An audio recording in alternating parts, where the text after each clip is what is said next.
Okay, so another topic that's come up for discussion today is the idea of preparing an emergency budget.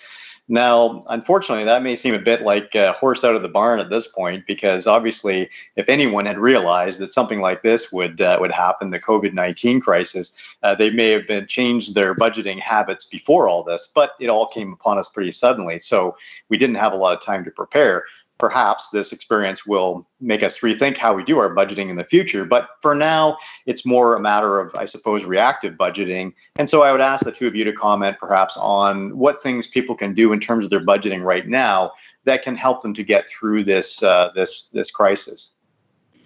I'd like to start with that, if I may, Wes.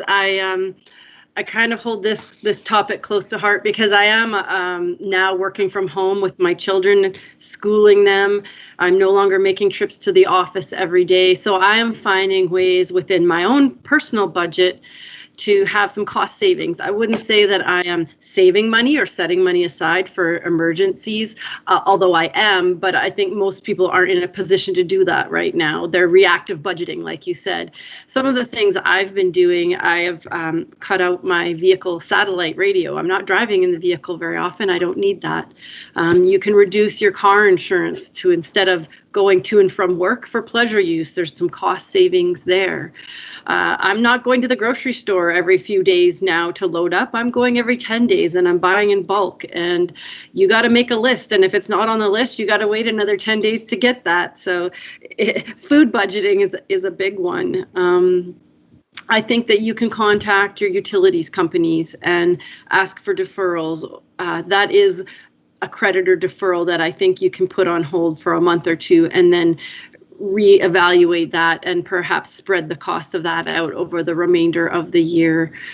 There are a number of government benefits that you can apply for, and I encourage you, apply for everything that's out there. But at this point, I don't think putting savings aside is a huge reality for all of us out there. Maybe those who still have jobs and are working and haven't been as affected by COVID, but those people whose employment and whose budget has been affected by COVID, I think that you need to just adjust your spending at this point rather than focusing on the savings.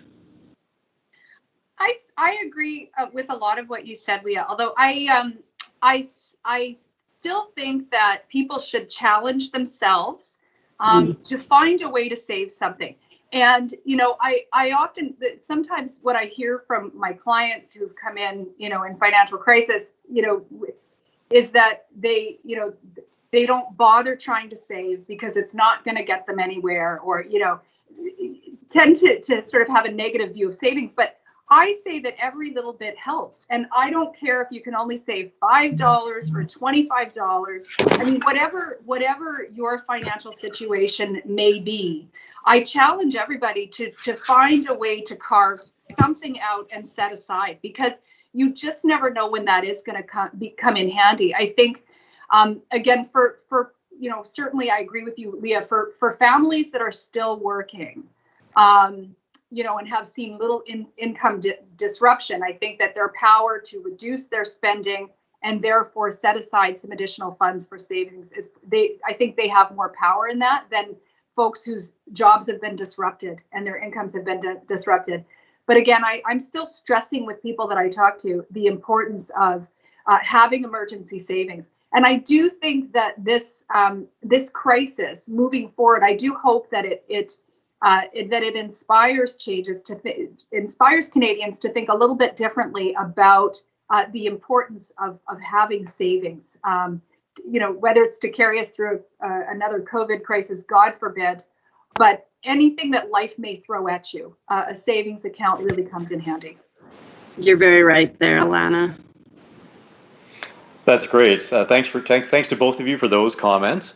Now, sort of moving on into, I suppose, the last part of our conversation, which is, on the one hand, consumers that are seeking credit help, where they feel maybe they're not quite in crisis yet, but they feel that they're having problems with their credit and they need some advice on that. And then I guess sort of following from that, thoughts about how MNP and licensed insolvency trustees at MNP can help people with those discussions and with those concerns. I can answer this one, Wes. So, as we've talked about throughout our chat here, I mean, there still are a lot of Canadians that are, they were already in trouble before COVID, and unfortunately, this situation has made things that much worse. I think it's important for anybody who has questions or concerns about their immediate or longer term ability to repay their debt. I think it's really important to get support. The earlier, the better. And I want to make this incredibly clear to people. And it's a reminder, and maybe it's something new for others, but that, the advice and the information that comes from a licensed insolvency trustee it's a confidential conversation. It's free advice. And a trustee is specially trained to assess, the situation of an individual or business, and lay out what the options are, and address the issues, and answer the questions. And, I will say that, I talk to many people who don't make a decision to move forward with our services, and that's fine. But, what people get out of that conversation, if it's not an immediate solution, what they get is information, and that information alone often makes people feel very much better. It takes a lot of pressure off to have appropriate advice from a professional who knows the system, knows the options, and again can assess a situation quite easily. For me, I just, my message to people is, if you are concerned about your debt levels, get appropriate support from a licensed insolvency trustee. And remember that it is a free conversation. It is a confidential conversation, and there is no obligation to do one thing or the other.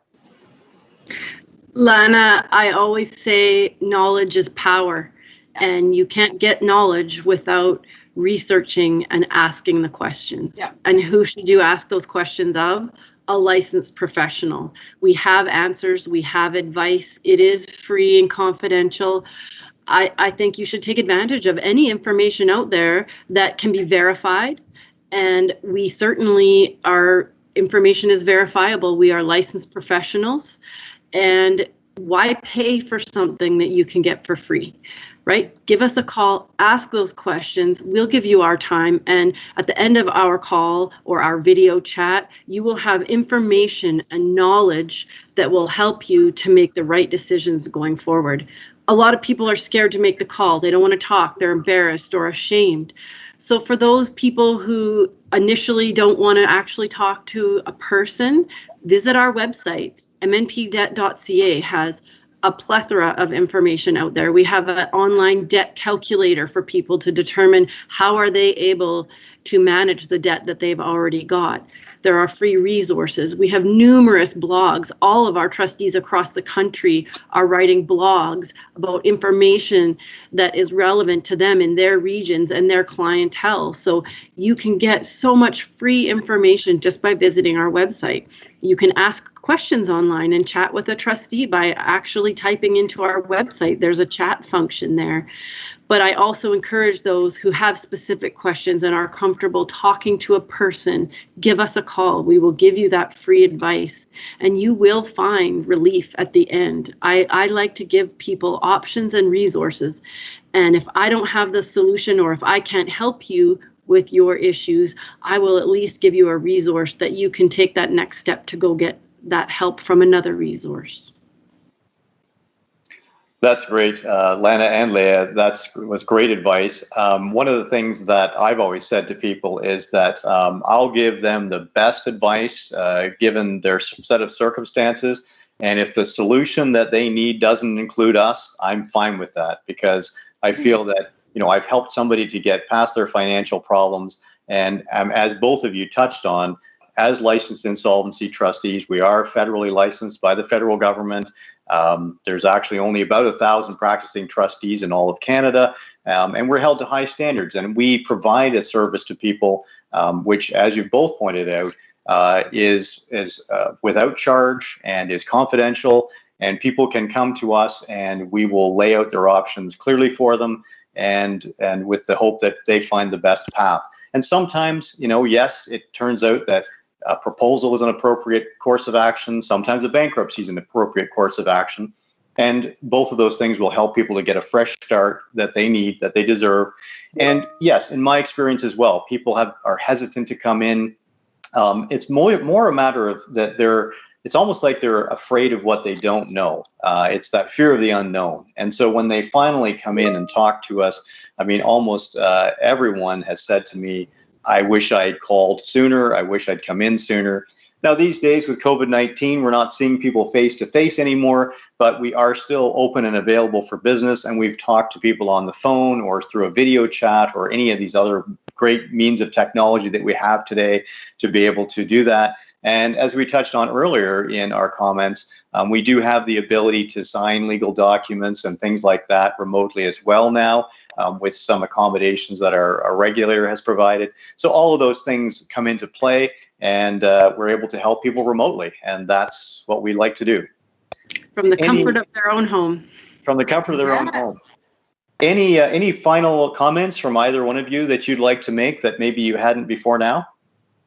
I will, Wes, if that's okay. I just wanted to add on to what we were talking about in terms of seeking advice, right? Just recently, and that is a reminder that you should never have to pay someone for advice about your financial situation or your options. Dealing directly with a licensed insolvency trustee, again, there's no charge for our assessment or advice. And you do not need to be referred to a licensed insolvency trustee by a third party. There should be no middleman or fees for you to access the insolvency system in Canada. So if you are seeking advice from someone about your situation, make sure you ask them if they are a licensed insolvency trustee. That's my final parting advice. I would just like to end on everybody should stay safe, continue to socially distance yourselves, and do your research. Ask the questions. Don't be afraid. There are solutions out there, and we're here to help. That's great. Thank you, Lana and Leah. That was great. Thank you for your comments and insights today. And I suppose that wraps up our video for today. But we would wish everyone to good health and hopefully good finances too. And again, if you need help, please feel free to reach out and ask for it. Thank you.